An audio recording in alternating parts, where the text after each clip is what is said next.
За несколько дней до того, как жизнь Темира Жумакадырова оборвалась, в его кабинет поздно вечером пришел человек, которого не зарегистрировали ни в одном протоколе. Существовал негласный список, говорят, всего 7 имен, людей, имевших право на так называемые «невидимые визиты», встречи без записи в журнале охраны, без свидетелей, без камер. О чем они говорили той ночью, когда город уже спал, а коридоры власти погружались в тишину, не знает никто. Но охранник, дежуривший у дальнего выхода, позже рассказывал коллегам.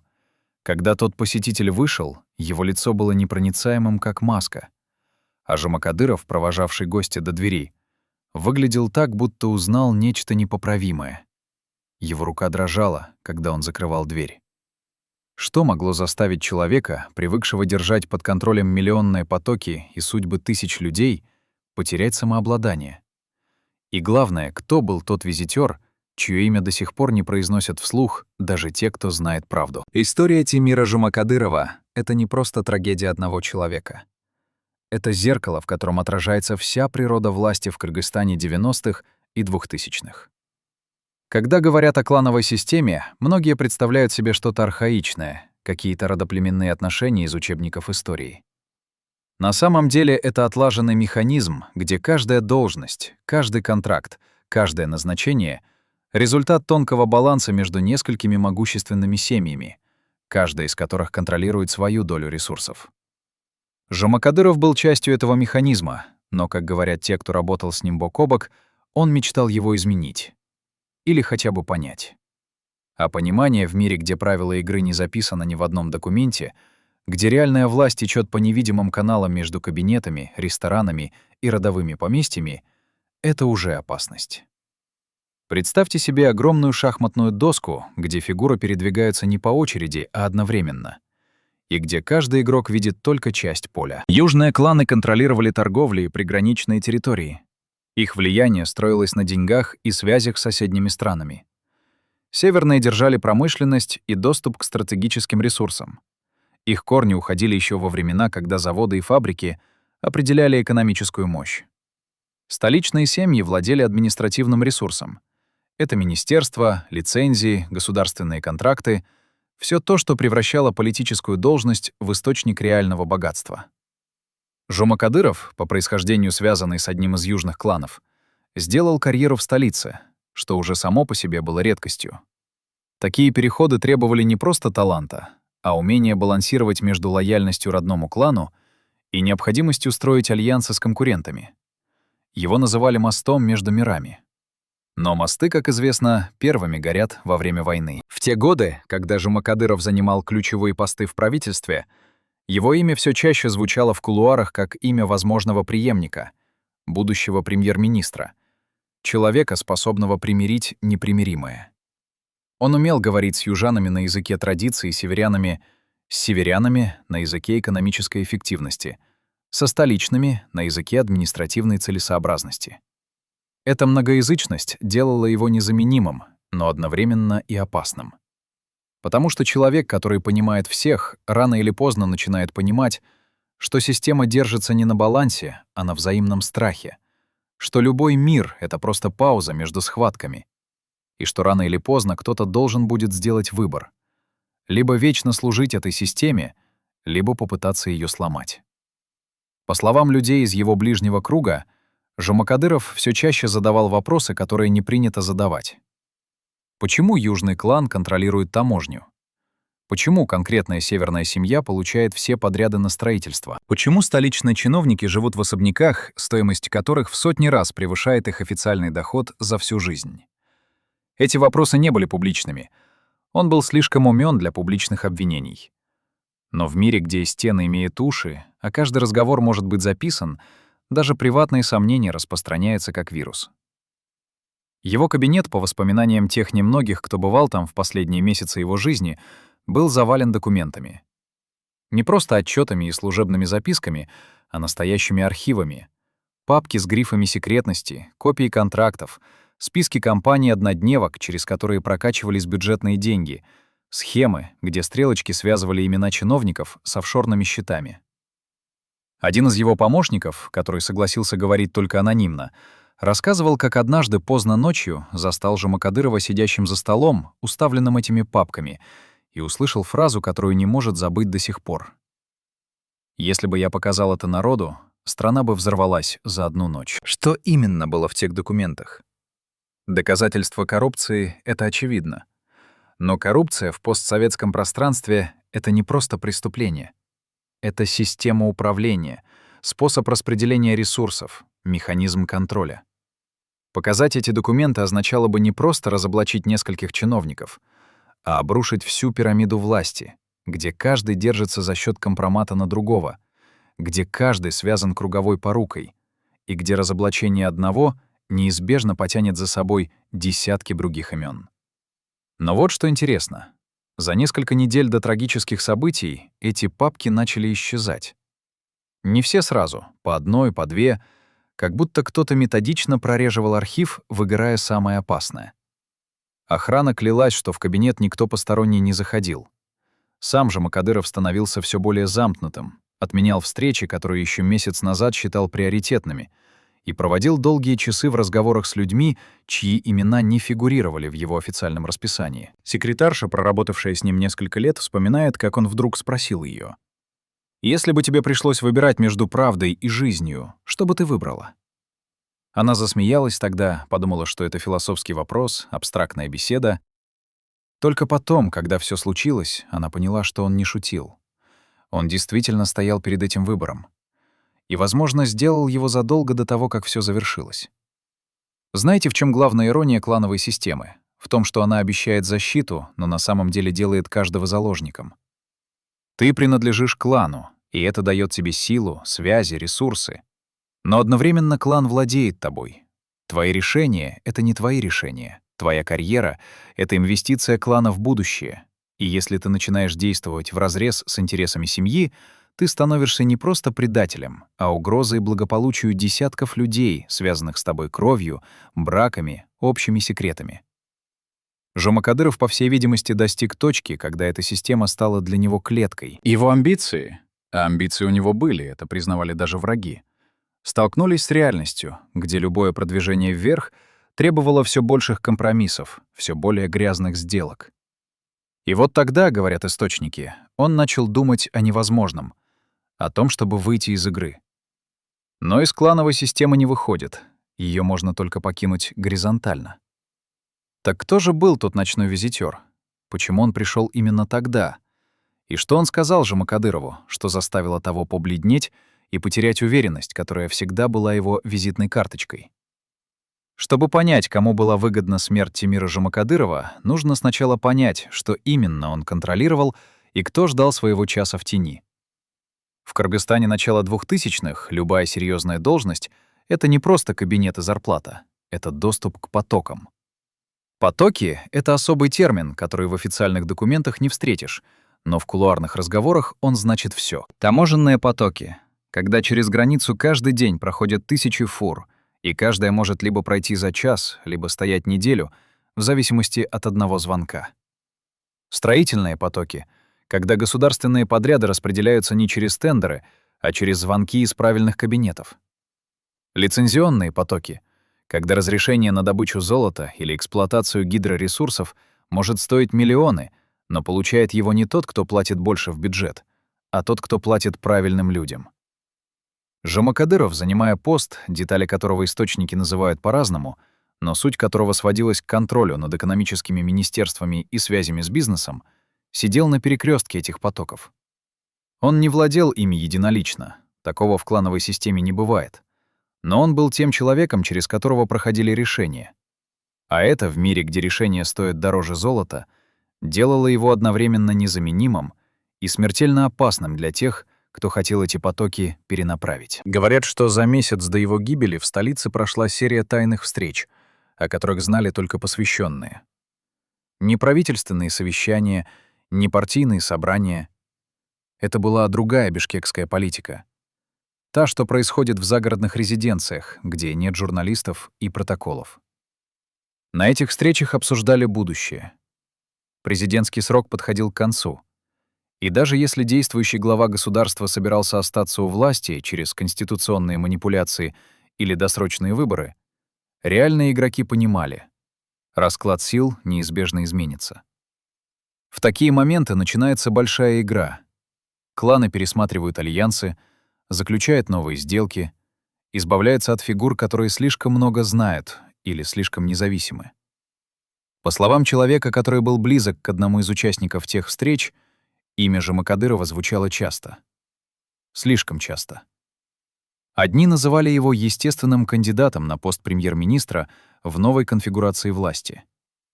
Другие говорили, что он слишком амбициозен и непредсказуем, что нельзя доверять человеку, который задает слишком много вопросов. А третьи, самые тихие и самые опасные, молчали и слушали. Потому что в кланах решения принимают не те, кто громче всех кричит, а те, кто умеет ждать и действовать в нужный момент бесшумно. Но вот что действительно меняет всю картину. После смерти Жумакадырова произошла серия назначений, которая выглядит слишком быстрой и слишком согласованной, чтобы быть случайной. Его должность, формально вакантная, была заполнена через считанные дни. Невероятная скорость для страны, где обычно любое назначение требует недель согласований и торгов между кланами. Человек, занявший это кресло, был из северного клана, который до этого момента считался аутсайдером в борьбе за экономический блок правительства. Более того, и это уже не просто совпадение, это паттерн. Следующие 6 месяцев принесли целую волну перестановок. Чиновники, лояльные южному клану Жумакадырова, один за другим теряли посты под различными предлогами. Кого-то отправили послом в далекую страну, кого-то перевели на почетную, но бессильную должность, кого-то просто попросили подать в отставку по собственному желанию. На их места пришли люди, связанные либо с северным кланом, либо с третьей силой, столичной группировкой, которая до того момента казалась нейтральной. Это было не просто перетряхивание кадров, это была зачистка. Методичная, спланированная, безжалостная. И вот здесь начинается самое интересное. Следы тех таможенных и строительных потоков, которые контролировал Жумакадыров, не исчезли после его смерти. Они просто изменили направление. Компании, которые годами получали госзаказы благодаря его поддержке, внезапно потеряли контракты. А новые победители тендеров, если внимательно изучить их владельцев, через цепочки офшоров и подставных директоров, все упирались в одну и ту же группу бенефициаров. Человек, который взял под контроль таможню на главном торговом маршруте, оказался дальним родственником того самого северного функционера, который занял кресло Жумакадырова. Фирма, выигравшая подряд на строительство стратегически важной дороги, принадлежала через 3 прокладки племяннику одного из тех, кто присутствовал на тайных встречах месяцем ранее. Если выложить эти связи на карту, получается почти идеальная схема. Один человек уходит, и вся сеть его влияния мгновенно переходит под контроль другой группы. Слишком быстро, слишком гладко. Почти как будто все было подготовлено заранее. А теперь самый неудобный вопрос, который никто не задает публично, но который висит в воздухе каждый раз, когда в Бишкеке собираются люди, понимающие, как работает реальная власть. Можно ли было предвидеть такой исход? Если да, то кто его предвидел? И главное, кто действовал на опережение? В политике есть понятие «подготовленная преемственность», когда один человек постепенно передает полномочия другому, обучая, вводя в курс дел, обеспечивая плавный переход. Но то, что произошло после гибели Жумакадырова, было чем-то другим. Это была не преемственность, это была подготовленная экспроприация. Слишком много людей слишком быстро оказались на нужных местах. Слишком много активов перешли из рук в руки. Слишком много неудобных свидетелей исчезли из публичного пространства. Либо это результат невероятного везения новых хозяев положения, либо, и эта версия звучит все чаще в разговорах с теми, кто был внутри системы, это была операция, спланированная задолго до трагического дня. Один из журналистов, который в те годы пытался расследовать обстоятельства смерти Жумакадырова и последовавшую за ней передел власти, рассказывал, как к нему подошел человек из окружения одного из силовых министров. Они встретились в кафе на окраине столицы, где никто не знал ни того, ни другого. И этот человек сказал фразу, которую журналист не может забыть.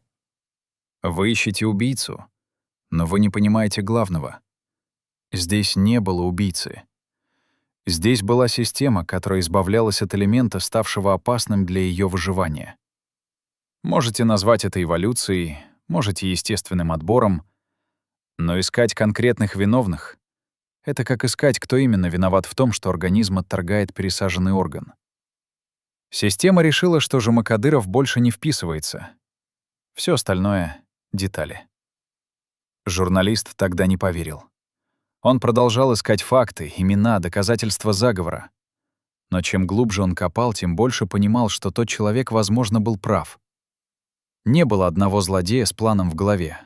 Был коллективный интерес десятков людей, которые поняли, что смерть одного человека открывает им дорогу к богатству и власти. И когда такой коллективный интерес совпадает с возможностью действовать безнаказанно, происходит то, что произошло. А теперь подумайте вот о чем. Кто сегодня занимает те кресла, которые освободились после смерти Жумакадырова? Кто контролирует те потоки, через которые он когда-то пропускал решения? Ответ шокирует. Почти никто из них не находится в тюрьме, не находится под следствием, даже не находится в опале. Наоборот, многие сделали блестящую карьеру. Один стал министром, другой возглавил крупнейший госбанк. Третий получил контроль над целым сектором экономики. Это не значит, что они виновны. Презумпция невиновности никто не отменял. Но это означает, что если кто-то действительно планировал устранить Жумакадырова ради передела власти, эти люди не просто избежали наказания, они процветают. И каждый раз, когда их имена мелькают в новостях в связи с очередным успешным проектом или новым назначением, кто-то в Кыргызстане вспоминает: а ведь если бы не та трагедия, на этом месте мог быть совсем другой человек. Куй боно. Кому выгодно? Древний римский принцип, который до сих пор остается самым надежным способом распутать любую политическую интригу. Так кому же была выгодна смерть Тимира Жумакадырова? Ответ как на ладони. Тем, кто получил его место, его влияние, его потоки. Но почему тогда никто не задает этот вопрос публично? Почему расследование, если оно вообще было, завершилось так быстро и бесследно? Может быть, потому что настоящий ответ слишком опасен? Потому что он потянет за собой имена, которые сегодня занимают самые высокие кабинеты? Потому что в Кыргызстане, как и во многих постсоветских государствах, есть вопросы, которые лучше не задавать, если хочешь дожить до старости. Есть особый вид предательства, о котором редко говорят вслух, потому что он не укладывается в простые схемы «друг продал друга». Это предательство системное, когда не один человек принимает решение тебя уничтожить, а целая сеть людей, связанных между собой интересами, молчаливо соглашается, что ты стал проблемой и должен исчезнуть. Никто не отдает прямой приказ.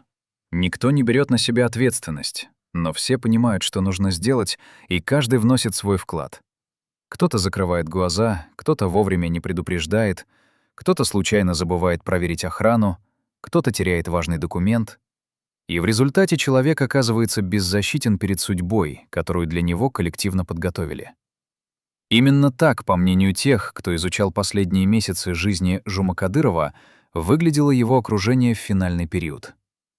Люди, которые годами работали с ним плечом к плечу, вдруг начали дистанцироваться, находить причины не встречаться, откладывать важные разговоры. Это было почти незаметно поначалу. Пропущенный звонок, перенесенная встреча, отговорка о срочных делах.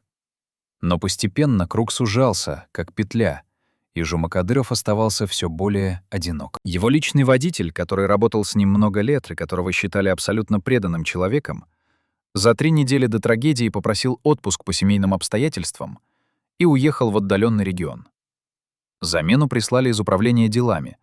Формально проверенного человека, но чужого, не знавшего привычек и маршрутов. Один из его ближайших советников, человек, который был в курсе всех секретных переговоров и документов, внезапно получил предложение о работе за границей, престижную должность в международной организации, от которой невозможно отказаться. Он уехал, причем поспешно, даже не попрощавшись как следует, и есть свидетельство, что перед отъездом он уничтожил все свои рабочие записи, объяснив это требованиями безопасности. Начальник его личной охраны, ветеран спецслужб, которому Жумакадыров доверял как самому себе, был неожиданно переведен на другой участок под предлогом служебной необходимости. А новый начальник, назначенный взамен, имел связи с теми самыми северными кланами, которые после смерти Жумакадырова заняли его место. Случайность? Может быть. Но когда таких случайностей набирается 5, 10, 15, они складываются в картину. Самое страшное в этой истории — это воспоминания тех немногих, кто остался рядом с Жумакадыровым до конца, и кто осознает сейчас, что, возможно, они были последними людьми, которым он мог доверять. Одна из сотрудниц его аппарата, которая согласилась говорить анонимно спустя годы, рассказывает, как однажды застала его поздно вечером в кабинете, где он сидел, глядя в окно на ночной Бишкек. Она вошла с документами, которые требовали срочной подписи, и увидела, что он плачет. Не рыдает, не стонет. Просто слезы текут по лицу. А он даже не пытается их скрыть. Она растерялась, не зная, что сказать. А он повернулся к ней и произнес: «Знаешь, самое страшное — это понять, что тебя предали не враги. Враги всегда предают, это их работа. Тебя предают те, с кем ты делил хлеб, с кем строил планы, кого считал семьей. И они предают не потому, что ненавидят тебя. Они предают, потому что система предложила им выбор — ты или они. И они выбрали себя. И самое ужасное — ты не можешь их винить, потому что на их месте ты, возможно, сделал бы то же самое». Она так и не подписала те документы в тот вечер. Они просто сидели в тишине, пока город за окном медленно засыпал, а коридоры власти пустели. Спустя годы она говорит, что именно в тот момент поняла. Жумакадыров уже знал, что обречён. Он не строил иллюзий, не надеялся на чудо. Он просто доживал последние дни, пытаясь понять, было ли всё это — власть, влияние, игра на вершине, стоящим того, чтобы отдать за это жизнь. И она не знает, нашел ли он ответ на этот вопрос до того, как все закончилось. В клановых системах есть железное правило. Ты можешь подняться настолько высоко, насколько система тебя пустит. Но в тот момент, когда ты начинаешь думать, что поднялся благодаря собственному таланту, когда начинаешь верить, что контролируешь игру, а не игра контролирует тебя, именно в этот момент система напоминает тебе, кто здесь главный. Тимир Жумакадыров, возможно, забыл это правило. Или не забыл, но решил, что есть вещи важнее, чем выживание в системе. И система ответила единственным способом, который она знает — устранением элемента, нарушающего баланс. Так кто занял кресло Жумакадырова? Формально — чиновник из северного клана, человек с безупречной биографией и связями в нужных кругах. Но на самом деле это кресло заняла сама система. Вечная и безличная, которая пережила сотни таких, как Жумакадыров, и переживет еще столько же. Потому что люди приходят и уходят, а клановая кровь — та субстанция, на которой держится реальная власть, течет по одним и тем же каналам десятилетиями, меняя лишь имена на вывесках кабинетов. И где-то в ночном Бишкеке, в одном из тех закрытых ресторанов, куда не попадешь без рекомендации, те самые люди из невидимого списка до сих пор собираются на встречи без протоколов. Они обсуждают новые потоки, новые альянсы, новых игроков, которые, возможно, скоро узнают, что значит стать слишком опасным для системы. А в кабинете, где когда-то сидел Жумакадыров, на столе лежат новые папки с грифами секретности. История повторяется, только имена меняются. Семья Жумакадырова никогда не давала интервью, не появлялась на публичных мероприятиях, не комментировала события, которые разворачивались вокруг их отца и мужа. Но спустя годы после трагедии один из близких родственников, который до этого момента хранил молчание, согласился рассказать о том, что происходило за закрытыми дверями их дома в те последние месяцы. Картина, которую он описывает, кардинально отличается от публичного образа уверенного политика, который каждый день выходил к камерам и микрофонам. Дома Тимир был другим человеком. Он часами сидел в своем кабинете, где на стенах висели семейные фотографии, а на полках стояли книги, которые он перечитывал снова и снова, как будто искал в них ответы на вопросы, которых не решался задать вслух. Его жена рассказывала родственникам, что он перестал спать нормально. Просыпался среди ночи, ходил по дому, пил чай на кухне, глядя в темноту за окном. Когда она спрашивала, что не так, он отвечал уклончиво, говорил о рабочих проблемах, о давлении, о сложных решениях. Но она видела в его глазах не просто усталость, а настоящий страх. Тот самый страх, который человек испытывает, когда понимает, что загнан в угол и выхода нет. Дети замечали перемены в отце, хотя были еще слишком малы, чтобы понимать их причины. Он стал чаще обнимать их, задерживать эти объятия дольше обычного, как будто запоминал ощущение их близости. Однажды, когда младший сын спросил, почему папа такой грустный, Тимир присел перед ним на корточки, посмотрел в глаза и сказал фразу, которую мальчик запомнил на всю жизнь, хотя тогда не понял ее смысла. Иногда взрослым приходится выбирать между тем, что правильно, и тем, что безопасно. И это самый тяжелый выбор в мире. Потом он прижал сына к себе и сидел так долго, пока жена не позвала их ужинать. За столом он почти не ел, только смотрел на семью. И в этом взгляде было что-то такое, от чего жене становилось не по себе, хотя она не могла объяснить, почему. Это был взгляд человека, который прощается, хотя еще не произнес ни слова прощания. Родственники вспоминают, как примерно за 2 недели до трагических событий Жумакадыров пригласил к себе своего старшего брата, с которым они не виделись несколько месяцев из-за занятости. Они заперлись в кабинете на несколько часов, и когда брат вышел, его лицо было бледным, а руки дрожали. На вопросы родных о том, что случилось, он отвечал уклончиво. Но позже, много позже, когда все уже произошло, он рассказал содержание того разговора. Тимир попросил его позаботиться о семье, если что-то случится.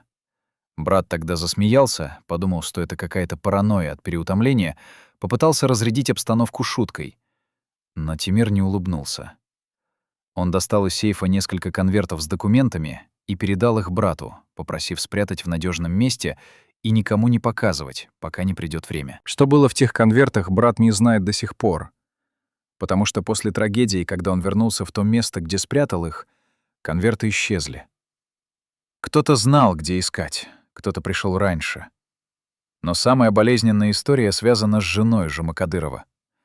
Она рассказывала близким подругам, что в последние недели перед трагедией муж стал невыносимо нежным и внимательным, как будто пытался компенсировать что-то, о чем она не знала. Он дарил ей цветы без повода, устраивал семейные ужины, хотя раньше почти всегда задерживался на работе. Находил время, чтобы просто сидеть рядом и держать ее за руку. Она радовалась этим переменам, думала, что он наконец-то понял, как важна семья, как быстротечна жизнь. Только теперь она понимает, что он и правда осознал быстротечность жизни, но совсем не так, как ей тогда казалось. Он готовился к концу.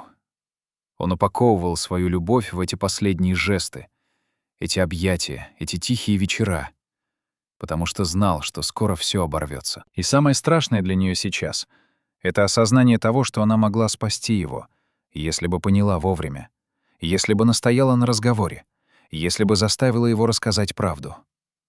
Но она не настояла.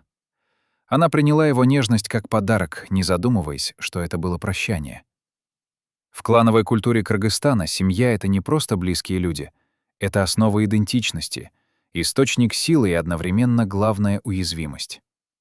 Когда политик принадлежит клану, его семья автоматически становится частью большой сети родственных и деловых связей, где каждая свадьба — это альянс, каждое рождение ребенка — инвестиция в будущее, каждая смерть — повод для перераспределения влияния. Жумакадыров, выросший в этой системе, прекрасно понимал, что его решения влияют не только на его карьеру, но и на судьбы десятков родственников, которые связали свои жизни с его успехом. Когда он начал задавать неудобные вопросы, когда стал копать слишком глубоко в документах, которые лучше было бы не трогать, он подверг опасности не только себя, но и всю свою семью. И это, возможно, было самой тяжелой частью его внутренней борьбы. Осознание того, что его поиск правды может стоить безопасности его детям, его жене, его родителям, которые прожили долгую жизнь и заслужили спокойную старость. Есть свидетельство одного из дальних родственников, который работал в силовых структурах и который пытался предупредить Жумакадырова о надвигающейся опасности. Они встретились в нейтральном месте, вдали от глаз и ушей столичных служб, и этот человек прямо сказал Тимиру: «Остановись. Ты играешь с огнем, который сожжет не только тебя, но и всех, кто рядом. Подумай о детях, подумай о жене. Неужели эти бумаги, эти доказательства стоят того, чтобы сделать их сиротами и вдовой?» Жумакадыров тогда долго молчал, а потом ответил: «А как мне смотреть им в глаза, зная, что я участвую в системе, которая крадет будущее у их поколения? Как объяснить сыновьям, что папа молчал, когда мог говорить? Что папа знал правду, но побоялся ее сказать? Я хочу, чтобы они гордились мной, а не стыдились». Родственник тогда понял, что разговор бесполезен, что Тимир уже принял решение, и это решение неизбежно приведет к трагедии. Но вот самая душераздирающая деталь, которую мало кто знает. За 3 дня до своей гибели Жумакадыров написал письмо жене. Не успел отдать или не решился. Это письмо нашли потом в ящике его рабочего стола, запечатанное в конверте с ее именем. Содержание этого письма семья никогда не обнародовала, считая его слишком личным, слишком болезненным. Но один из близких друзей семьи, которому показали несколько фрагментов, рассказывает, что Тимир писал о любви, о сожалении, о том, что если бы у него был выбор прожить жизнь заново, он выбрал бы тихую жизнь учителя или врача, подальше от коридоров власти, где можно было бы просто растить детей, любить жену и не знать, что такое клановые войны и цена политических амбиций. Он писал, что самое большое его достижение — это не должности и не влияние, а те вечера, когда они сидели всей семьей за столом и просто разговаривали о простых вещах. И он просил прощения за то, что не смог защитить это счастье, за то, что втянул семью в игру, правил которой сам до конца не понимал. Семья знала больше, чем показывала миру. Она чувствовала надвигающуюся катастрофу в каждом жесте мужа и отца, в каждом его долгом взгляде на детей, в каждом его вздохе, когда он думал, что никто не слышит. Но в кланах не принято задавать прямых вопросов, не принято вмешиваться в мужские дела, не принято показывать страх. Поэтому жена молчала, хотя внутри все кричало, чтобы она остановила его. Поэтому дети продолжали играть, хотя чувствовали, что что-то не так. Поэтому родственники кивали и поддерживали, хотя видели, как Тимир медленно идет к пропасти. Семейные тайны — это не только то, что скрывают от мира. Это еще и то, что члены семьи скрывают друг от друга, потому что говорить вслух означает сделать страх реальным. А пока молчишь, есть иллюзия, что все можно изменить, что катастрофу можно предотвратить. После трагедии семья распалась не физически, но эмоционально. Жена винит себя за молчание, брат винит себя за то, что не смог убедить Тимира остановиться. Дети выросли с пустотой внутри, которую не заполнить никакими словами утешения. А родители Жумакадырова, пережившие сына, до сих пор не могут понять, за что их семья заплатила такую цену. Что такого важного было в тех документах, в той правде, которую искал Тимир, что она стоила жизни их сына и счастья их внуков? И главное, изменилось ли что-то после его жертвы? Стала ли система хоть немного чище, хоть немного справедливее? Ответ, который они знают, но не хотят признавать — нет. Все осталось по-прежнему. Кланы продолжают делить власть, коррупция течет по тем же каналам, правда остается погребенной под слоями молчания и страха. Тимир Жумакадыров умер за идею, которая оказалась сильнее его, но не сильнее системы, с которой он пытался бороться. До последней минуты я верил, что его можно было спасти, говорит человек, который был одним из ближайших соратников Жумакадырова в его последние месяцы. Руки все еще дрожат спустя столько лет, голос срывается на каждом третьем слове.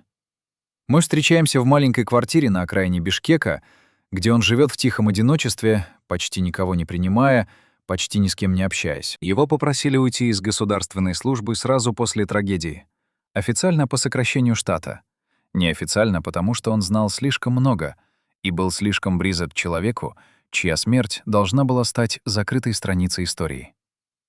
Теперь, когда годы прошли, когда он уже не боится потерять карьеру, которой больше нет, он готов рассказать то, что видел, то, что слышал, то, от чего до сих пор просыпается в холодном поту. Он вспоминает последнее совещание, на котором присутствовал вместе с Жумакадыровым. Это было закрытое заседание экономической комиссии, где обсуждали распределение средств по одному крупному инфраструктурному проекту. Обычная рутина, казалось бы, но на этот раз Тимир сделал то, чего не делал никогда раньше. Он публично, перед всеми присутствующими министрами и чиновниками, поставил под сомнение законность распределения этих средств. Он достал документы, в которых было показано, что компания-подрядчик принадлежит через цепочку офшоров родственникам одного из присутствующих. Воцарилась мертвая тишина. Никто не ожидал такой прямоты, такой откровенной атаки. Обвиненный чиновник побледнел, но быстро взял себя в руки и ответил, что это клевета, что проверки проводились, что все законно. Тимир не повышал голос, не устраивал скандал. Он просто спокойно положил документы на стол и сказал: «Тогда давайте проведем независимую экспертизу. Если я ошибаюсь, я публично принесу извинения. Но если прав, мы должны разорвать этот контракт и наказать виновных». Совещание закончилось ничем, решение отложили, все разошлись, делая вид, что это был обычный рабочий спор. Но соратник Жумакадырова видел взгляды, которыми обменивались присутствующие. Видел, как несколько человек вышли вместе и о чем то долго говорили в коридоре. Он подошел к Тимиру после заседания и тихо спросил: «Ты понимаешь, что только что сделал?» Тимир усмехнулся устало и ответил: «Я сделал то, что должен был сделать давно. А что будет дальше, увидим». Видел он недолго. Через 2 недели после этого совещания произошла трагедия. Совпадение? Соратник не верит в совпадение, не после всего, что он видел в коридорах власти. Он считает, что именно этот момент, публичное разоблачение коррупционной схемы, стал точкой невозврата, после которой судьба Жумакадырова была предрешена. Потому что одно дело копить документы, шептаться в узком кругу, строить планы разоблачений. И совсем другое — вынести это на публичное обсуждение, заставить власть имущих защищаться, показать, что система не так неуязвима, как кажется. Это был вызов, который система не могла оставить без ответа. Есть и другие свидетели, которые рассказывают о последних днях Жумакадырова с разных сторон, дополняя картину мозаикой воспоминаний. Его личный врач, который наблюдал его несколько лет и который заметил резкое ухудшение здоровья в последние месяцы. Тимир жаловался на бессонницу, на головные боли, на постоянное напряжение. Врач назначал лекарства, рекомендовал отдых, но Жумакадыров отмахивался, говорил, что нет времени, что есть дела, которые нельзя отложить. Врач настаивал хотя бы на элементарных анализах, но Тимир отказывался, как будто боялся остаться наедине с самим собой в больничной палате, где не было документов, звонков и суеты, которая позволяла не думать о том, что происходит на самом деле. Охранник, который сопровождал Жумакадырова в его последние дни, рассказывает о странных вещах, которые начались примерно за неделю до трагедии. Тимир стал параноидально осторожным, проверял машины перед каждой поездкой, менял маршруты в последний момент, отменял встречи, на которые раньше обязательно ходил. Однажды он попросил охранника проверить его кабинет на прослушку, хотя регулярные проверки проводились службой безопасности. Охранник не нашел ничего. Но Тимир все равно начал проводить важные разговоры либо на улице во время прогулок, либо в машине с заглушенным двигателем. Это был человек, который чувствовал, что за ним наблюдает, что его окружают враги, что любое его слово может быть использовано против него. Самое душераздирающее свидетельство от человека, который случайно стал последним собеседником Жумакадырова перед той роковой поездкой. Они встретились в коридоре, обменялись парой фраз, и этот человек спросил, как дела. Обычный вежливый вопрос, на который обычно отвечают дежурной фразой «всё хорошо». Но Тимир остановился, посмотрел ему в глаза и сказал что-то совершенно неожиданное. «Знаешь, если бы я знал, чем всё закончится, я бы никогда не лез в эту политику. Я бы остался простым экономистом, преподавал в университете, писал статьи. Не было бы власти, но было бы спокойствие. А спокойствие — это то, чего мне сейчас не хватает больше всего». Потом он улыбнулся грустно, хлопнул собеседника по плечу и ушел. Это были его последние слова к кому-то из коллег. Через несколько часов его не стало. Все эти люди — соратники, врачи, охранники, случайные свидетели последних дней — живут с чувством вины. Каждый из них задает себе один и тот же вопрос: мог ли я что-то изменить? Если бы я настоял, Если бы я заставил его послушать, если бы я предупредил более настойчиво, спас бы это его жизнь? Ответ, который они знают рационально, но не могут принять эмоционально, скорее всего, нет.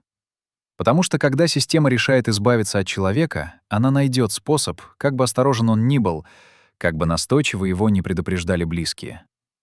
Но знать это рационально и жить с этим эмоционально — две разные вещи. Поэтому они продолжают прокручивать в голове те последние разговоры, те последние встречи, пытаясь найти момент, когда все еще можно было изменить. Сегодня впервые несколько человек из ближнего окружения Жумакадырова собрались вместе, чтобы рассказать правду о последних месяцах его жизни.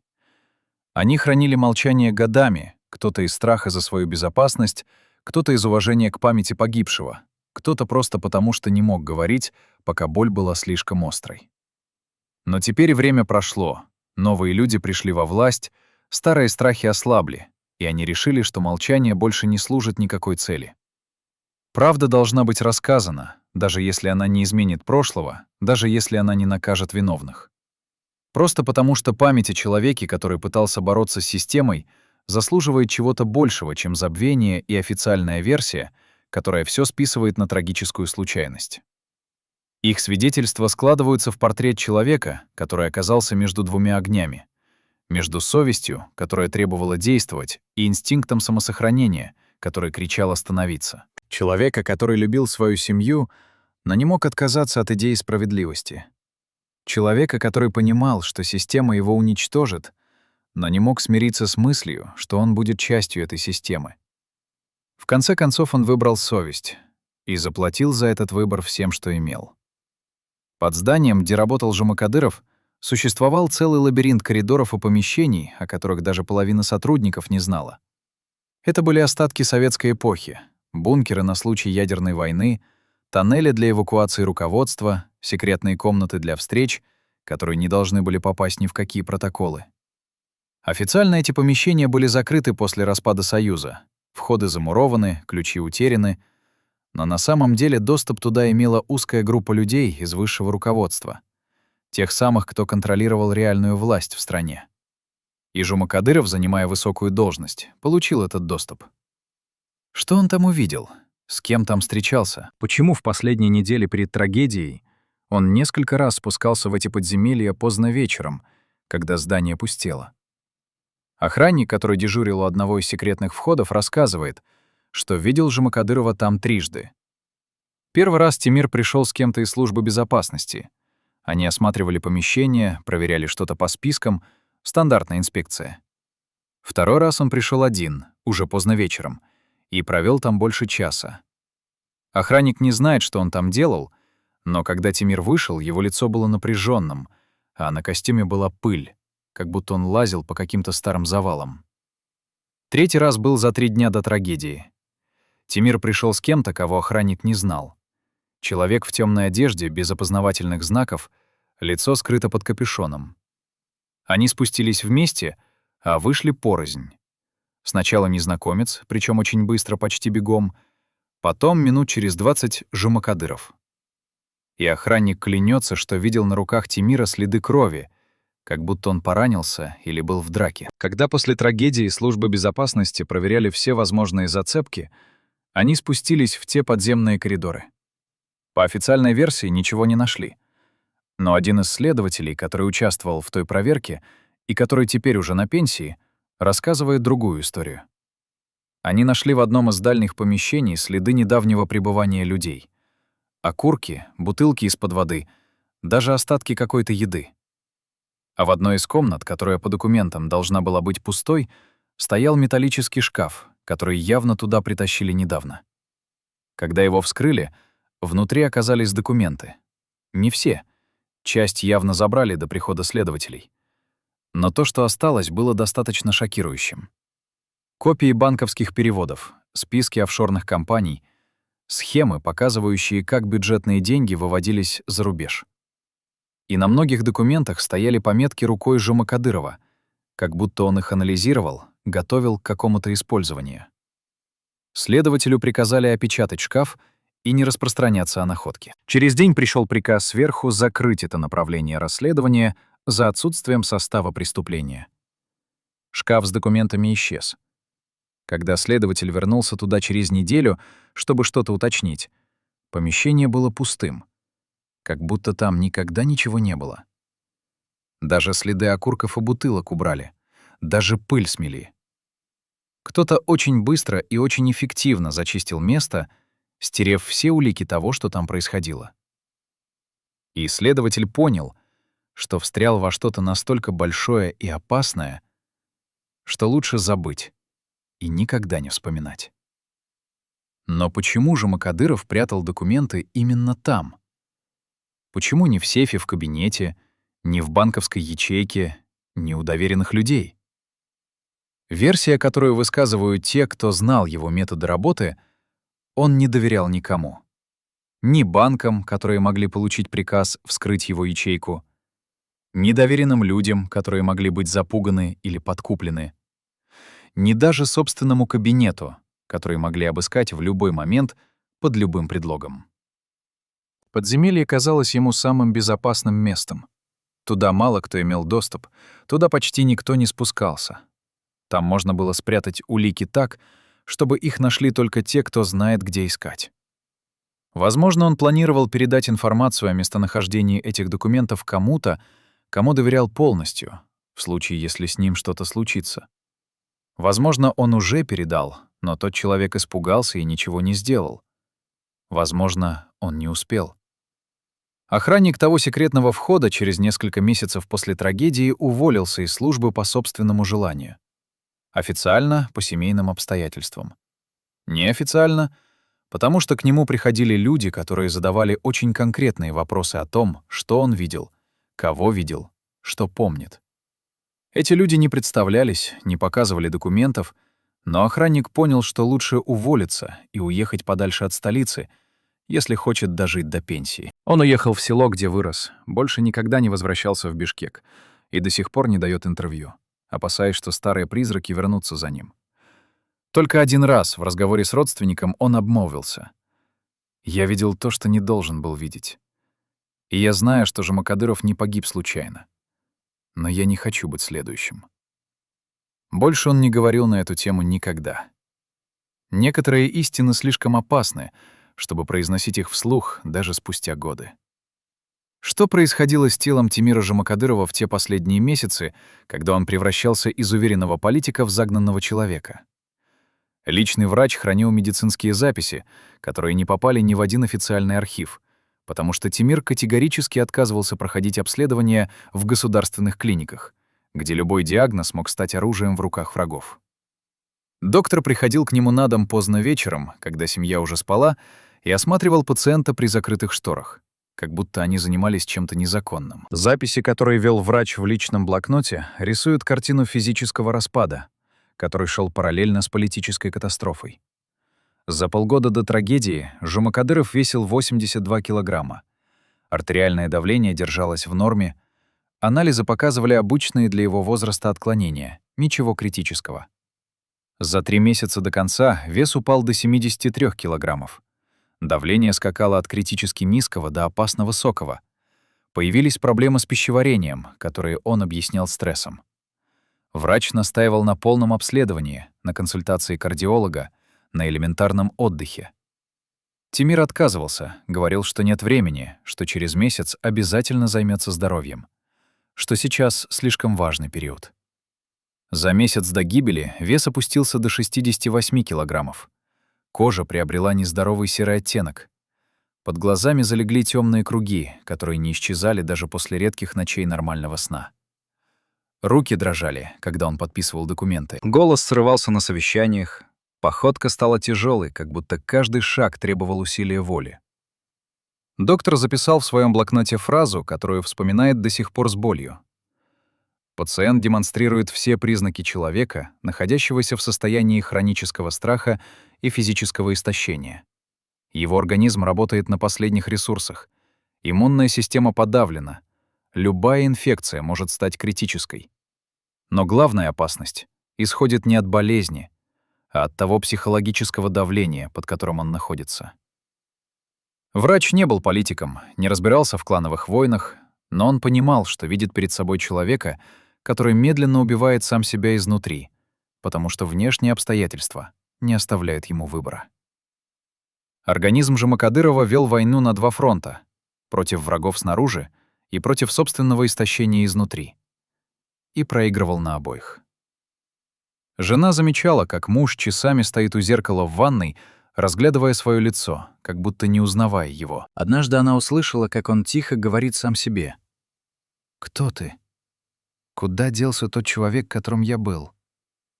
Она не решилась войти, стояла за дверью, чувствуя, как по щекам текут слезы, понимая, что муж теряет себя, но не зная, как ему помочь. Зеркало не врет, оно показывало правду, которую Тимир скрывал от всех остальных. За 8 лет у высшей власти он постарел лет на 20. Морщины прорезали лоб, и углы глаз так глубоко, что казались шрамами. Седина, которой 5 лет назад почти не было, захватила виски и затылок, пробралась в брови. Губы, раньше легко складывавшиеся в улыбку, теперь сжимались в тонкую линию, даже когда он пытался выглядеть спокойным. Глаза потеряли блеск, стали какими-то пустыми, как будто человек смотрит не на мир вокруг, а внутрь себя, туда, где скапливается боль, которой не с кем поделиться. Физиология власти — это не абстракция. Это конкретные изменения в теле человека, который несет на себе груз решений, от которых зависят судьбы других, и груз секретов, которые нельзя доверить никому. Постоянное напряжение вырабатывает кортизол, гормон стресса, который в малых дозах помогает справляться с угрозами, а в хронически высоких разрушает иммунитет, истощает нервную систему, изнашивает сердце.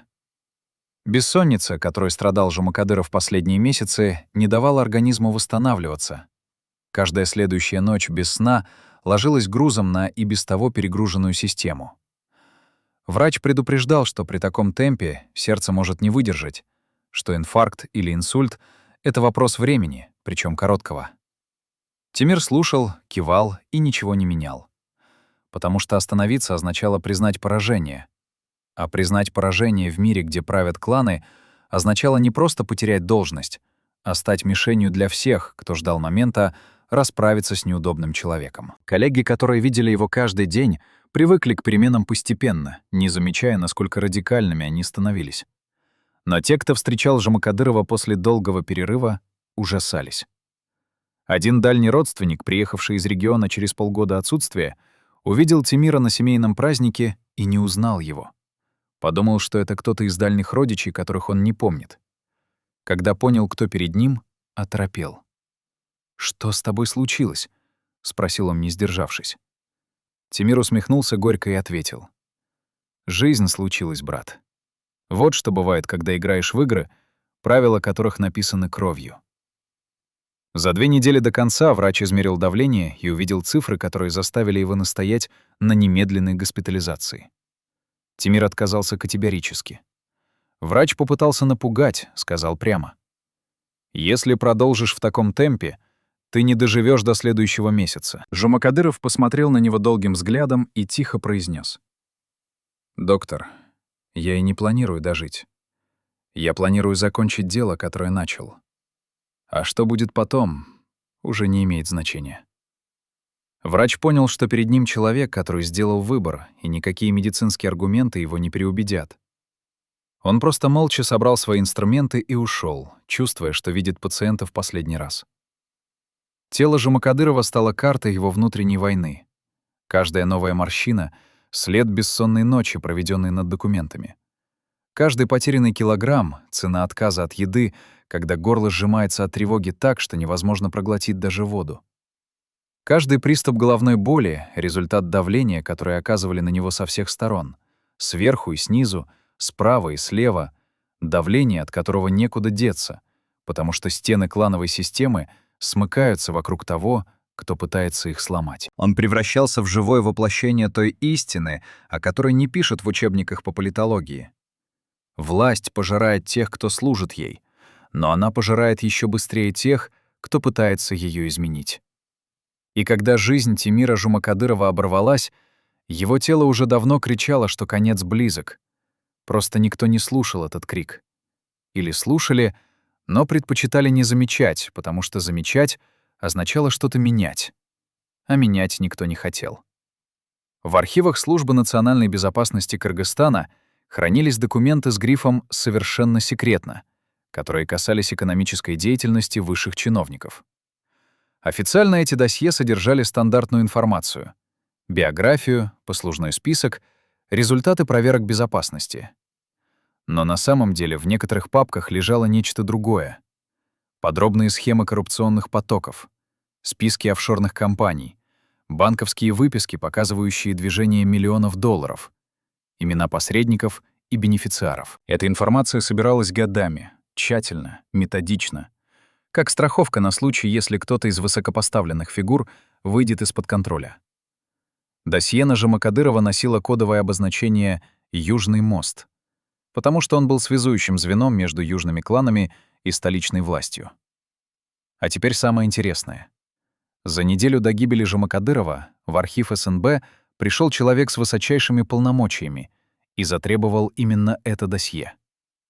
Архивариус, дежуривший в тот день, запомнил момент, потому что такие запросы случались редко, а этот был особенно странным. Обычно документы изучали на месте, в специальной комнате, под надзором охраны. Но этот человек потребовал выдать досье на вынос, показал разрешение за подписью руководства, и архивариус не мог отказать. Досье вернулось через 3 дня. Архивариус проверил комплектность по описи, все было на месте, все страницы пронумерованы и опечатаны. Но он заметил странность. Несколько листов выглядели чуть светлее остальных. Бумага была другой фактуры, чернила немного отличались по цвету. Как будто кто-то изъял оригиналы и заменил их копиями, причем сделал это аккуратно, но не идеально. Что было на тех изъятых страницах? Архивариус не знал содержания, доступ к чтению имели только офицеры определенного уровня, а он был просто хранителем. Но через месяц после трагедии, когда началась внутренняя ревизия архивов, обнаружилось, что досье «Южный мост» исчезло целиком. Не изъято официально, не передано в другое подразделение, просто исчезло, как будто его никогда не существовало. Запрос в базу данных показывал, что такое досье числилось, но физически его найти не могли. Архивариус доложил о пропаже, началось служебное расследование, его допрашивали, требовали объяснений. Он рассказал про тот визит человека с разрешением, про замену страниц. Следователи записали показания, пообещали разобраться, и на этом все закончилось. Никаких выводов, никаких наказаний, никаких найденных виновных. Досье так и не нашли. А архивариуса через полгода перевели на другую должность, подальше от секретных хранилищ, где слишком многое можно увидеть и слишком многое понять. А еще были архивы самого Жамакадырова, те папки, которые он собирал годами в своем кабинете и дома. Соратники вспоминают, что Тимир был маниакально педантичен в документировании. Он делал копии всех важных бумаг, записывал разговоры, которые казались значимыми, вел подробные заметки о встречах. Он говорил, что память человека ненадежна, особенно когда речь идет о деталях коррупционных схем, где одна неточность может разрушить всю цепочку доказательств. Его личный архив занимал целый стеллаж в домашнем кабинете, плюс сейф в служебном помещении, плюс те загадочные документы в подземных коридорах. Это была целая библиотека компромата, улик, доказательств, которая могла взорвать политический истеблишмент Кыргызстана, если бы попала в нужные руки. После трагедии в дом Жамакадырова пришли люди в штатском. Они представились сотрудниками следственных органов, показали удостоверение, вежливо попросили жену предоставить доступ к кабинету покойного мужа для изучения документов, которые могут пролить свет на обстоятельства произошедшего. Жена, находившаяся в шоке, не стала препятствовать. Они провели в кабинете несколько часов, вынесли 4 больших коробки с папками, составили опись изъятого, оставили копию описи жене. Когда через неделю родственники попытались получить эти документы обратно, оказалось, что в следственном управлении никто не знает ни о каких изъятиях. Люди, которые приходили, не значились ни в одном протоколе. Удостоверения, которые они показывали, были фальшивыми или принадлежали несуществующему подразделению. Документы исчезли. Копия описи, которую оставили жене, содержала только общие формулировки. Папки с рабочими документами, личные записи, служебная корреспонденция. Ни одного конкретного названия, по которому можно было бы понять, что именно забрали. Сейф в служебном кабинете Жумакадырова вскрыли на следующий день после трагедии. Официально для инвентаризации имущества и передачи дел новому назначенцу. По воспоминаниям секретаря, которая присутствовала при вскрытии, сейф был почти пуст. Несколько папок с текущими документами, служебная печать, личные вещи. Но она точно помнила, что еще неделю назад сейф был набит папками. Тимир сам говорил ей, что там хранится самое важное, что он лично контролирует содержимое. Куда делись эти папки? Либо сам Жумакадыров вынес их перед смертью, предчувствуя беду, либо кто-то получил доступ к сейфу раньше официального вскрытия.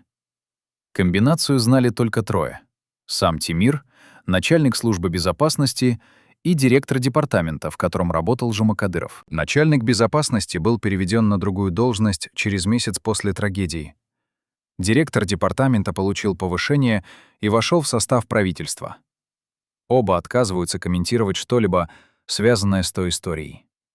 А документы из подземных коридоров, те самые, которые следователь видел в металлическом шкафу, исчезли полностью, как будто их никогда не было.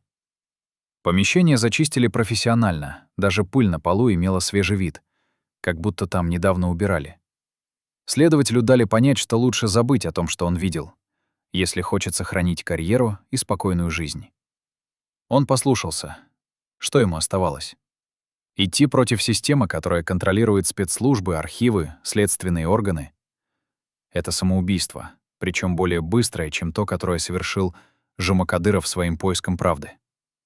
Так исчезли страницы истории. Несколько сотен листов бумаги, которые могли изменить представление о том, как работает власть в Кыргызстане, как распределяются деньги, кто контролирует потоки, кто принимает реальные решения за спиной официальных структур. Эти документы показывали имена, цифры, схемы, связи между людьми, которые публично враждуют, но тайно делят прибыль от общих проектов. Они раскрывали механизм, благодаря которому бедная страна с огромными природными ресурсами остается бедной, потому что богатства утекают в карманы нескольких семей, связанных кровью и круговой порукой. Жумакадыров собирал эти доказательства, рискуя жизнью, надеясь, что когда-нибудь сможет их использовать для изменения системы. Но система оказалась сильнее. Она не просто убрала человека, который стал опасен. Она стерла все следы его работы, уничтожила доказательства, которые он собирал, превратила его архивы в пустоту. Остался только один след, который система не смогла или не успела уничтожить. Незадолго до трагедии Жумакадыров передал копию нескольких ключевых документов человеку, которому доверял абсолютно, с просьбой хранить их как страховку.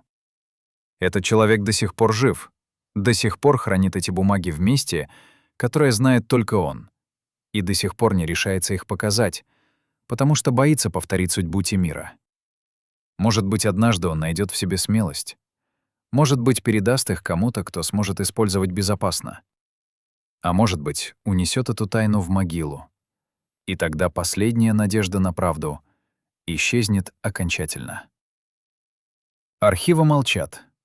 Но где-то в Бишкеке, в запертом сейфе или в тайнике, известном лишь одному человеку, лежат страницы, которые могли бы все изменить, если бы кто-то осмелился их прочитать. Кому было выгодно? Древний вопрос, который римляне задавали при расследовании любого преступления, и который до сих пор остается самым надежным компасом в лабиринте политических интриг. После смерти Тимира Жумакадырова произошла цепочка событий, которая при внимательном рассмотрении выглядит не как хаотическая последовательность, а как тщательно срежиссированный спектакль, где каждый актер знал свою роль и выходил на сцену точно в назначенное время. Первым получил выгоду человек, которого мы назовем игроком номер 1 из северного клана, который до этого считался аутсайдером в борьбе за экономический блок правительства. Через 8 дней после трагедии он был назначен на должность, которую занимал Жумакадыров. 8 дней. Это рекордная скорость для страны, где обычно любое назначение требует недель согласований между кланами, торговли, компромиссов. Здесь не было ни споров, ни альтернативных кандидатур, ни публичных дебатов. Как будто решение было принято заранее, и трагедия просто дала формальный повод его реализовать. Игрок номер один не просто получил кресло. Он получил доступ ко всем потокам, которые контролировал Жумакадыров. Таможенные сборы на главном торговом маршруте между Кыргызстаном и Китаем, лицензии на разработку золотых месторождений, распределение государственных подрядов на строительство инфраструктуры. В течение следующих 6 месяцев все ключевые контракты, которые раньше получали компании, связанные с южным кланом Жумакадырова, были пересмотрены под различными формальными предлогами. Несоблюдение сроков, низкое качество работ, нарушение условий тендеров. Новые победители конкурсов оказались компаниями, зарегистрированными на подставных лиц, но реальными владельцами которых через цепочки офшоров были родственники и доверенные люди игрока номер один. Это не предположение, это факты, которые можно проверить по регистрационным базам, если знать, как читать офшорные схемы. Но игрок номер один был лишь видимой частью айсберга. Параллельно с его возвышением происходили перестановки на других уровнях власти. Игрок номер два — глава таможенной службы, который формально не имел отношения к гибели Жумакадырова. Внезапно получил контроль над новым подразделением по борьбе с контрабандой. Звучит как укрепление правопорядка, верно? На самом деле это подразделение получило право проверять любые грузы на любой границе без санкций суда, что превратило его в инструмент давления на бизнес. Компании, которые отказывались платить неофициальные сборы, сталкивались с бесконечными проверками, задержками, штрафами. Компании, которые договаривались, проходили таможню за часы. Игрок номер два за год увеличил свои активы настолько, что купил 3 элитных особняка в Бишкеке и виллу в Турции. Официальная зарплата главы таможни не позволила бы купить даже квартиру в центре столицы. Откуда деньги? Ответ очевиден, но никто не задает этот вопрос публично. Игрок номер 3 работал в тени. Его имя редко появлялось в СМИ. Он не занимал высоких государственных должностей, формально являлся владельцем средних по размеру торговых компаний. Но те, кто понимал устройство клановой системы, знали, этот человек контролировал финансовые потоки между северным кланом и столичными элитами, был связующим звеном, через которое проходили деньги от полулегальных сделок к легализации в банковской системе. После смерти Жумакадырова объем транзакций, проходивших через компании игрока номер 3, вырос в 4 раза. Это не секретная информация. Это данные банковской отчетности, которую можно запросить, если у тебя есть полномочия. А если нет полномочий? Тогда остается только смотреть, как человек, который вчера владел 2 офисами, сегодня открывает представительство в 5 странах и покупает долю в Национальном банке. А теперь самое интересное. Все 3 игрока были связаны между собой не только деловыми отношениями, но и семейными узами. Игрок номер 1 и игрок номер 2 — дальние родственники через брак их детей, который состоялся за год до трагедии. Игрок номер 2 и игрок номер 3 — партнеры по нескольким совместным проектам, которые официально не афишировались, но были хорошо известны в узких кругах. А игрок номер 3 имел доступ в тот самый круг людей, которые собирались на тайные встречи за месяц до гибели Жумакадырова и обсуждали будущий расклад сил. Совпадение? 3 человека, связанные родством и бизнесом, одновременно получают огромную выгоду от смерти 4-го, который стоял у них на пути? Это уже не совпадение. Это система, которая сработала как часы. Но выгода была не только материальная. Был еще один уровень, более тонкий и более важный — политический капитал. Жумакадыров к моменту смерти стал символом возможной альтернативы существующей системе. Его имя все чаще звучало в разговорах о том, кто мог бы возглавить правительство реформ, кто мог бы провести настоящую борьбу с коррупцией, кто мог бы примирить кланы не через дележ добычи, а через создание прозрачных правил игры. Для старой элиты, которая держалась у власти десятилетиями именно благодаря непрозрачности и круговой поруке, такая фигура представляла экзистенциальную угрозу. Убрать Жумакадырова означало не просто освободить кресло и перераспределить потоки. Это означало убить саму идею альтернативы. Показать всем остальным потенциальным реформаторам, что система не прощает попыток ее изменить. После трагедии в Кыргызстане на несколько месяцев воцарилась особая тишина. Политики говорили осторожнее, журналисты писали сдержаннее, активисты требовали тише. Смерть Жумакадырова послала сигнал, который поняли все. У системы есть предел терпения. И те, кто его переходит, исчезают. Не обязательно физически, хотя и это случается. Но они теряют голос, влияние, будущее. Вспомните последнего человека, которому вы доверяете полностью. Теперь представьте, этот человек предает вас в самый черный день вашей жизни. Именно это случилось с Тимиром Жумакадыровым. Кто-то из ближнего круга, тот самый человек, который годами сидел с ним за одним столом, делил хлеб и строил планы, в последний момент совершил поступок, который перевернул все. Охрана хранила молчание долгие годы. Но сегодня впервые один из бывших сотрудников службы безопасности соглашается рассказать о том, что произошло за день до трагедии. То, что он знает, объясняет, почему все сложилось именно так. Почему человек, который контролировал миллионные потоки и имел влияние на самом верху, оказался беззащитен перед судьбой. В тот день, за 24 часа до конца, Жумакадыров проводил встречу с человеком, которого считал своим ближайшим союзником. Это был соратник по южному клану, тот самый, кто помогал ему подниматься по карьерной лестнице, кто прикрывал его в самые опасные моменты политических игр, кто клялся в верности до последнего вздоха. Они встретились не в офисе, а в загородной резиденции, вдали от глаз и камер. Охранник, который сопровождал Жумакадырова, остался у въезда, как обычно при таких доверительных встречах между людьми одного круга. Тимир вошел в дом с улыбкой, с надеждой. Вышел через 2 часа другим человеком. Охранник запомнил его лицо в тот момент. Жумакадыров шел к машине медленно, как будто каждый шаг давался с трудом, как будто земля уходила из-под ног. Сел на заднее сиденье молча, не сказал ни слова о том, куда ехать дальше. Просто сидел, глядя в окно, пока охранник ждал указаний. Потом тихо произнес: «Домой. Мне нужно подумать». По дороге не разговаривал, не отвечал на звонки, которые разрывали телефон. Когда приехали, вышел из машины и обернулся к охраннику. «Спасибо за службу. Ты хороший человек. Береги себя». Это прозвучало как прощание, и охранник почувствовал холод внутри. Хотя не понимал тогда, почему эти простые слова прозвучали так странно, так окончательно. Что произошло на той встрече? Версий несколько, но все они сводятся к одному. Союзник предал. По одной версии он прямо сказал Жумакадырову, что больше не может его поддерживать, что давление сверху стало невыносимым, что ему предложили выбор между лояльностью другу и безопасностью собственной семьи. По другой версии, еще более жесткой, этот человек сам был частью группы, которая планировала устранение Тимира, и эта встреча была последней попыткой убедить его остановиться, отказаться от документов, замолчать.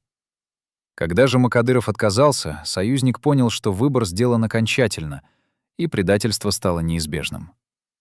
Есть третья версия, самая болезненная, что союзник не предал по злому умыслу, а просто испугался. Испугался настолько, что парализовало волю, что единственным выходом показалось дистанцироваться, отойти в сторону, умыть руки и позволить событиям развиваться без его участия.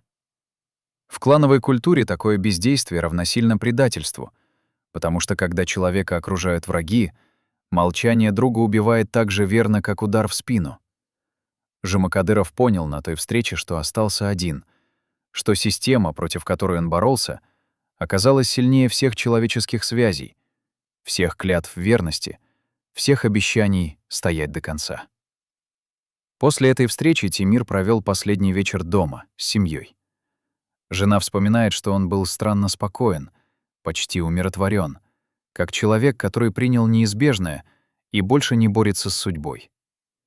Он играл с детьми дольше обычного, читал им сказки перед сном, целовал в лоб и задерживал объятия.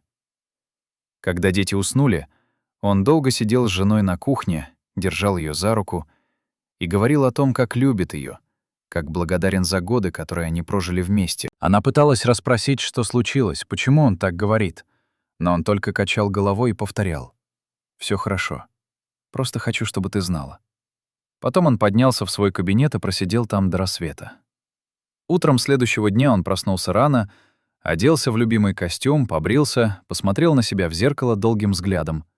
Позавтракал с семьей, как обычно, хотя почти ничего не ел, только пил чай и смотрел на жену и детей так, как смотрят на что-то очень ценное, что скоро потеряешь навсегда. Поцеловал их всех перед уходом, задержался у порога, обернулся еще раз. Жена запомнила этот последний взгляд на всю жизнь. В нем была любовь и боль, и что-то похожее на просьбу о прощении за то, что он не смог защитить их от того, что должно было случиться. Предательство разрушает не только жизнь того, кого предали. Оно разрушает веру в людей, в систему ценностей, в саму возможность доверия. Жумакадыров строил карьеру в мире, где личные связи значили больше законов, где слово, данное при рукопожатии, было крепче любого контракта. Когда этот мир показал свое истинное лицо, когда оказалось, что даже самые близкие люди могут отступить в решающий момент, что-то сломалось внутри него окончательно. Он понял, что борьба бессмысленна не потому, что система слишком сильна, а потому что люди, из которых она состоит, слишком слабы. Они выбирают выживание вместо принципов, безопасность вместо правды, молчание вместо действия. И в мире, где все делают такой выбор, человек, который выбирает иначе, обречен. Тот союзник, который предал Жумакадырова, жив до сих пор. Он не потерял должность, не попал под следствие, даже не потерял лицо в обществе. Наоборот, его карьера продолжилась вполне успешно. Он занимает почетное место в структурах власти. Его имя произносят с уважением. Но те, кто близко знал обоих, говорят, что этот человек изменился после трагедии. Постарел за месяц лет на 10, перестал смотреть людям в глаза, начал избегать мест и встреч, где приходится вспоминать о Тимире. Однажды на поминальном мероприятии он стоял в стороне, не подходил к семье, не произносил речей, просто стоял и смотрел на портрет погибшего друга. И кто-то из присутствующих заметил, что по его щекам текут слезы. Слезы раскаяния или слезы облегчения, что он сам избежал той участи. Никто не знает. Он никогда не говорил об этом публично и вряд ли когда-нибудь скажет. В клановых системах предательство не считается грехом, если оно служит выживанию. Это просто часть игры, необходимый маневр, который делают все, кто хочет остаться на плаву. Но есть предательства, которые переходят невидимую черту, после которой человек теряет право называться человеком. Когда бросаешь друга, который доверял тебе больше всех, когда отворачиваешься в момент, когда твоя поддержка могла изменить все, когда выиграешь собственную безопасность ценой чужой жизни, это уже не игра. Это убийство руками системы, где ты становишься оружием, которое она использует против неугодных. Жумакадыров умер не от пули, не от яда, не от прямого насилия. Он умер от одиночества, в которое его загнали те самые люди, которые клялись быть рядом. Он умер, понимая, что человеческие связи, на которые он опирался всю жизнь, оказались паутиной, которая рассыпалась при первом серьезном испытании. А предатель живет дальше, носит дорогие костюмы, ездит на черных машинах, пожимает руки таким же, как он сам, и делает вид, что прошлого не существует. Но где-то глубоко внутри, в тех местах души, куда он не пускает даже самого себя, живет знание того, что он сделал. И это знание медленно, год за годом, съедает его изнутри, как червь съедает яблоко, оставляя снаружи красивую кожуру, а внутри — пустоту. Так кто же предал Тимира Жумакадырова? Один человек, несколько людей, целая система. И можно ли было избежать этого предательства, если бы он поступил иначе? Если бы не задавал опасных вопросов? Если бы молчал, как молчат все остальные? 25 декабря 2010 года началось как обычное утро. Жумакадыров проснулся в 6 часов 30 минут, как всегда, когда организм уже не способен спать дольше из-за хронического напряжения. Принял душ, побрился, надел тот самый темно-синий костюм, который жена дарила ему на юбилей. Спустился на кухню, где она уже готовила завтрак.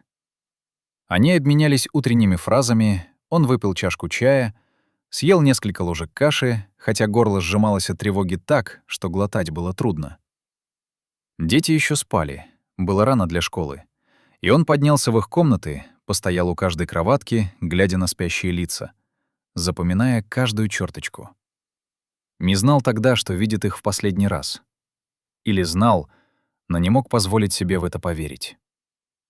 В 7 часов 15 минут он вышел из дома. Охранник уже ждал у машины, держал дверь открытой. Семир обернулся к дому еще раз, увидел жену в окне кухни, она помахала ему рукой. Он помахал в ответ, улыбнулся, сел в машину. Поездка от дома до офиса занимала обычно 20 минут, но в то утро он попросил водителя ехать через центр, хотя там всегда пробки. Ехали молчаливо. Жумакадыров смотрел в окно на просыпающийся Бишкек, на заснеженные улицы, на редких прохожих, спешащих на работу. Город, в котором он родился, вырос, сделал карьеру. Город, который он хотел изменить к лучшему. Город, который, возможно, никогда не узнает, что кто-то пытался бороться за его будущее. В 8 часов 07 минут машина подъехала к зданию правительства. Жумакадыров вышел, кивнул охраннику, прошел через металлоискатели, поднялся на свой этаж. Секретарь поздоровалась, подала список встреч на день, напомнила о совещании в 10:00. Он кивнул, прошел в кабинет, закрыл дверь. Сел за стол, на котором лежали папки с документами, включил компьютер, но не стал работать. Просто сидел, глядя в окно на город внизу, думая о чем то своем, о чем мы можем только догадываться.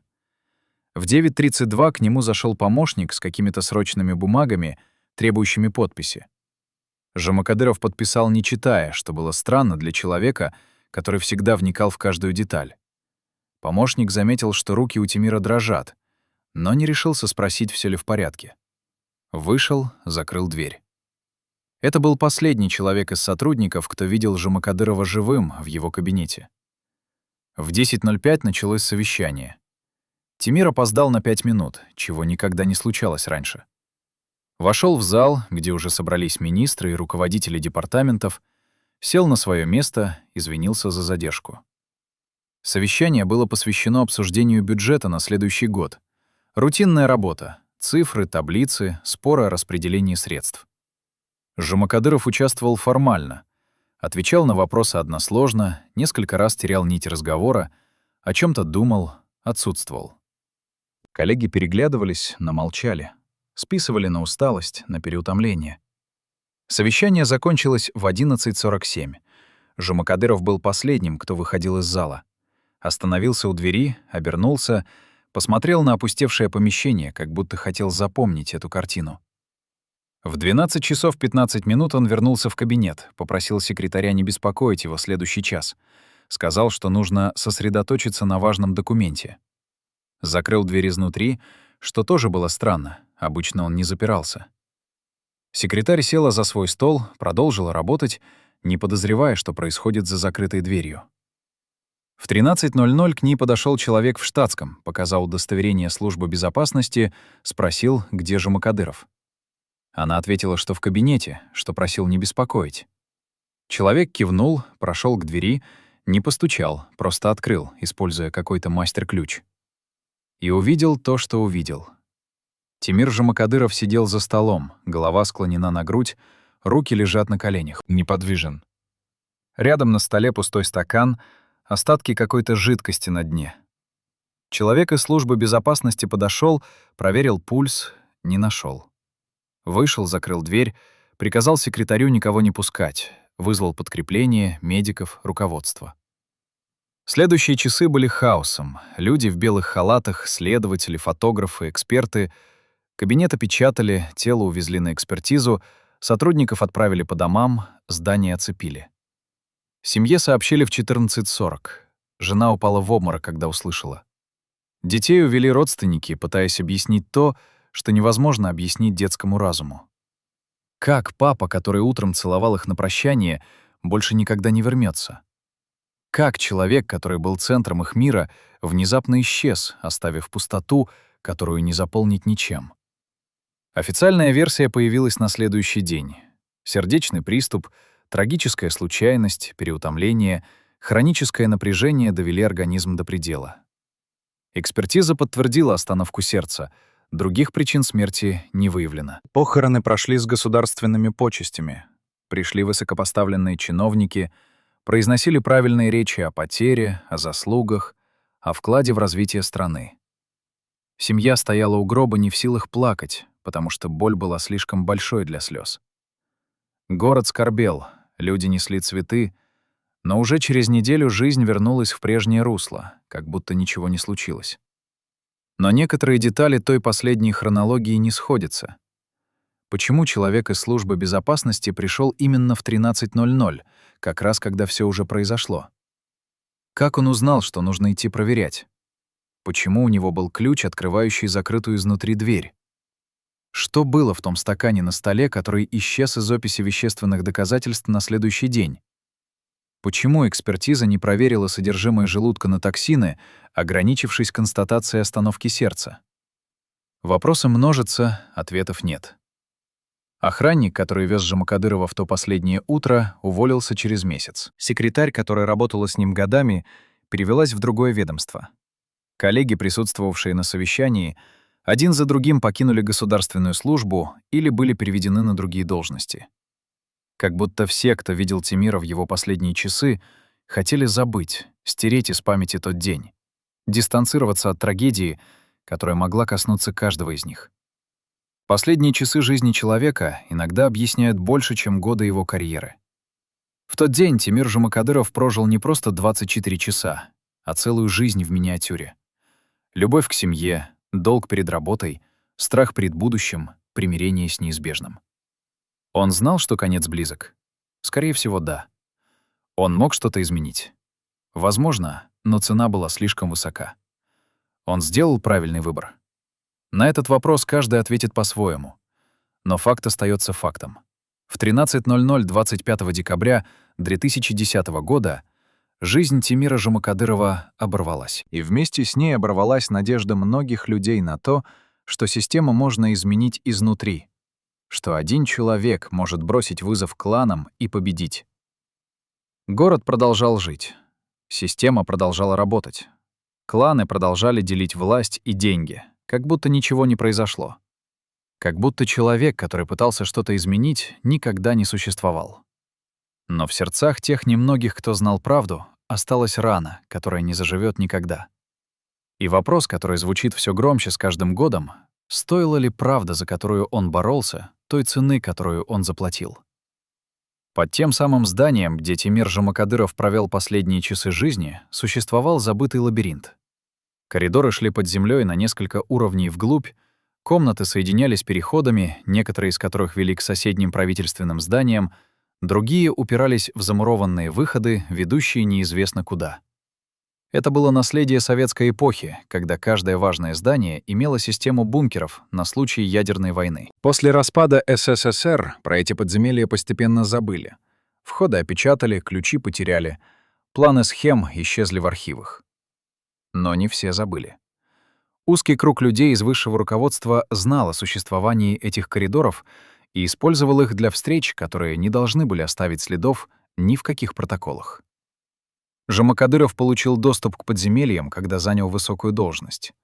Ему показали основные маршруты, объяснили, как пользоваться секретными лифтами, дали набор ключей от тяжелых стальных дверей, которые выглядели как часть стены, если не знать, где искать.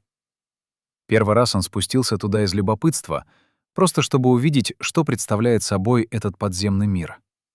Холодные коридоры с голыми бетонными стенами, редкие лампочки, создающие желтые островки света в темноте, запах сырости и чего-то забытого. Ходил по пустым комнатам, где когда-то планировали размещать руководство страны на случай атомной угрозы, где стояли ржавые металлические столы, сломанные стулья, коробки с истлевшими документами. Место выглядело заброшенным, непригодным для использования. Но именно эта заброшенность делала его идеальным для тех, кто хотел встретиться вдали от глаз. Во второй раз он спустился туда уже с целью. К тому моменту он понял, что за ним следят, что его кабинет прослушивается, что каждый телефонный разговор записывается, каждая встреча докладывается наверх. Нужно было место, где можно говорить свободно, не боясь микрофонов и камер. Подземелье казалось таким местом. Он провел там встречу с человеком, которому доверял. Обсуждали документы, которые собирал против системы. Планировали, как и когда их можно будет обнародовать. Тогда все казалось возможным. Будущее виделось в контролируемом хаосе разоблачений, правосудия, очищения власти. Но уже тогда, в холодном полумраке подземных коридоров, возникало ощущение ловушки, как будто само пространство предупреждало: отсюда нет выхода. В третий раз, за 3 дня до конца, он спустился с человеком, которого охранник не узнал. Лицо скрыто, одежда темная, движения быстрые. Они провели там почти час, и когда вышли, на руках Жумакадырова были следы, похожие на кровь. Что произошло? Драка? Несчастный случай? Попытка запугивания? Никто не знает. Тимир не объяснял, откуда раны. Просто сказал, что порезался о ржавый металл, осматривая старые архивы. Но охранник видел его лицо после того подземного визита. Видел страх в глазах, которого раньше не было. Как будто он встретился там с чем-то, что окончательно убедило его в неизбежности конца. Подземелье хранило секреты не только живых, но и мертвых. После трагедии туда спустилась группа следователей. Искали улики, которые могли объяснить, что произошло с Жумакадыровым. В одной из дальних комнат нашли металлический шкаф с документами, часть из которых носила пометки Тимира. Но когда следователь вернулся туда через неделю, чтобы забрать шкаф целиком, помещение было пустым. Кто-то зачистил место, убрал все следы, стер доказательства. Подземелье вернулось в состояние заброшенности, как будто там никто никогда не бывал. Есть версия, которую шепчут те, кто слишком много знает, но слишком мало смеет сказать вслух. Что в последний день жизни Жумакадыров снова спускался в подземелье. Что там состоялась финальная встреча с теми, кто решил его судьбу. Что он пытался договориться, предлагал компромисс, обещал молчание в обмен на безопасность семьи. И что ему отказали. Не потому что не верили обещаниям, а потому что система не оставляет свидетелей. Человек, который знает слишком много, опасен не тем, что говорит, а тем, что может сказать. И единственный способ гарантировать молчание — это сделать его вечным. Охранник секретного входа в подземелье исчез после трагедии. Уволился, уехал в деревню, больше никогда не приезжал в столицу. Когда родственники пытались разговорить его, он повторял одно: «Я видел то, что не должен был видеть, и я выбрал жизнь». Что он видел? Кого он видел спускающихся в те коридоры в последние дни перед катастрофой? Эти вопросы останутся без ответа, потому что мертвые не говорят, а живые боятся стать мертвыми. Подземелья существуют не только под зданиями Бишкека. Они существуют в структуре самой власти, невидимые уровни, куда не проникает свет законов и публичности, где решаются судьбы людей без суда и следствия, где правят не писаные правила, а воля тех, кто контролирует силу. Тимир Жумакадыров спустился в это метафорическое подземелье, когда решил бросить вызов системе. И, как многие до него, он не нашел оттуда выхода. Система затянула его в темноту, где никто не услышит крика, где никто не придет на помощь, где ты остаешься один на один с тем, что сильнее тебя. Сегодня входы в подземные коридоры замурованы окончательно. Официально — из соображений безопасности. Неофициально, чтобы никто больше не нашел то, что там может быть спрятано. Бетонные стены молчат, охраняя секреты тех, кто использовал это пространство для встречи решений, которые никогда не должны были стать достоянием общественности. Но где-то в архивах службы безопасности лежит план этих подземелий, где отмечены все комнаты, все переходы, все тайные выходы. И на этом плане есть пометка, сделанная красным карандашом рукой следователя. Комната номер 27. Следы недавнего пребывания. Документы изъяты. Больше никаких подробностей. Просто пометка, которую кто-то когда-нибудь прочитает и поймет, что правда была так близко, но ее намеренно скрыли. Замуровали вместе с теми подземными коридорами, где она слишком громко кричала. После того 25 декабря 2010 года жизнь в Кыргызстане продолжилась, как будто ничего не произошло. Кланы, которые боролись за власть, получили новый повод для передела влияния. Семья Жумакадырова осталась без защиты, которую давало его имя и положение. Жену и детей не тронули физически, но изолировали социально. Приглашения на мероприятия прекратились, друзья перестали звонить. Даже дальние родственники дистанцировались, боясь ассоциации с именем, ставшим неудобным. Его жена так и не вышла больше замуж, посвятила себя воспитанию детей, живет тихо на окраине Бишкека, почти не общается с внешним миром. Дети выросли с пустотой внутри, которую не заполнить никакими словами. Старший сын уехал за границу, младший остался, но выбрал профессию максимально далекую от политики, стал врачом. Лечит людей, как будто пытается искупить то зло, которое система причинила его семье. Они не дают интервью, не комментируют прошлое, не участвуют в попытках расследовать обстоятельства смерти отца. Молчание стало их способом выживания. Те, кто получил выгоду от гибели Жумакадырова, процветают. Игрок номер 1 занимает высокий пост в правительстве, контролирует те самые потоки, которые когда-то проходили через руки Темира. Игрок номер 2 владеет несколькими крупными компаниями, его состояние выросло в десятки раз. Игрок номер 3 остается в тени, но именно через него проходят финансовые схемы, связывающие бизнес и власть. Никто из них не понес наказания, не попал под следствие, даже не испытал публичного осуждения. Система защитила своих, как всегда защищает тех, кто служит ее интересам. Страна изменилась, но не так, как мечтал Жумакадыров. Прошли революции, сменились президенты, переписывались конституции, но клановая структура власти осталась нетронутой. Потоки просто перераспределились между новыми игроками. Коррупция нашла новые формы, система адаптировалась, выжила, продолжила пожирать тех, кто пытался ее изменить. Имя Темира Жумакадырова произносят редко. Обычно в контексте трагически погибшего государственного деятеля. Без упоминания обстоятельств, без вопросов о том, что на самом деле произошло. Документы, которые он собирал годами, исчезли. Часть уничтожена, часть спрятана так глубоко, что никто не найдет. Часть, возможно, все еще существует в руках того единственного человека, которому Темир доверил копии. Но этот человек молчит. И с каждым годом вероятность того, что правда всплывет, становится все меньше. Время работает против памяти, против справедливости, против всех, кто пытался изменить систему. И в этой борьбе время почти всегда побеждает. Почти. Потому что иногда, очень редко, находится тот, кто не может жить с молчанием.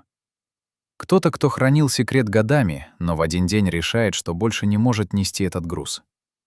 Кто-то, кто видел слишком много и понимает, что если не скажет сейчас, то правда умрет вместе с ним. История Темира Жумакадырова ждет такого человека. Ждет того момента, когда кто-то из тех, кто знает, наконец решит заговорить. Может быть, это произойдет завтра, может быть, через 10 лет, может быть, никогда.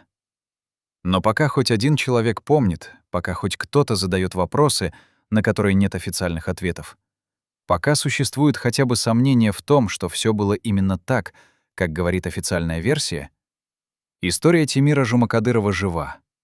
И каждый раз, когда в Кыргызстане кто-то пытается бороться с коррупцией, задает неудобные вопросы, собирает доказательства против системы, кто-то обязательно вспоминает его имя. И вспоминает, чем это закончилось. И делает выбор — молчать или говорить, выживать или бороться, служить системе или попытаться ее сломать.